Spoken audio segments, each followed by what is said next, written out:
my question is, well, what would equality look like?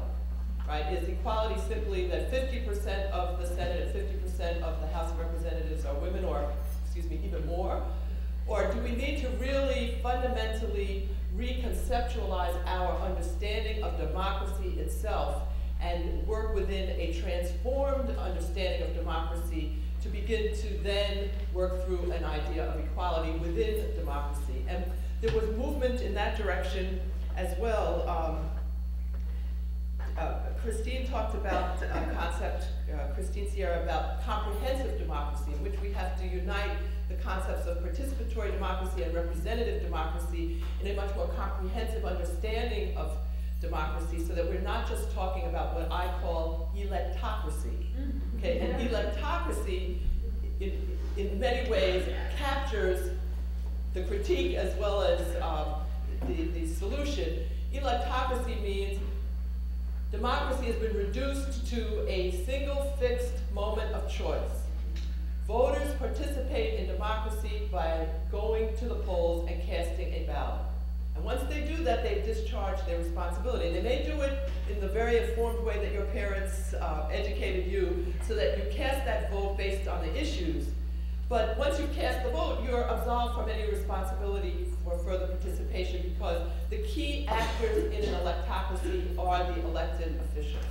And so an electocracy means that the people have taken their power, right? It's supposed to be of the people, by the people, for the people, and I would say, with the people, taken their power and discharged it or transferred it to the elected officials, to whom they then defer, as if those elected officials are the embodiment of our democracy. And so the idea is, if we elect our elected officials, if we elect our representatives, then we are a true democracy.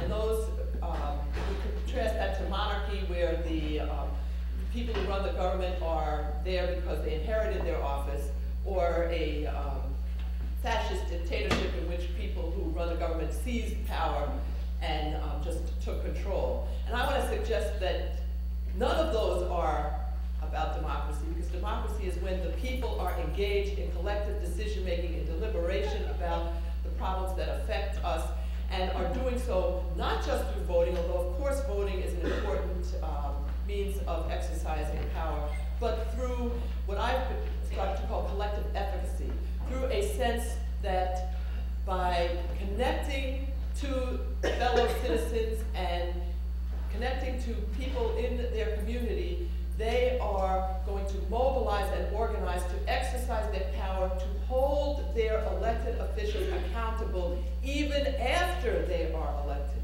Not simply to rely on the election as the exclusive source of accountability.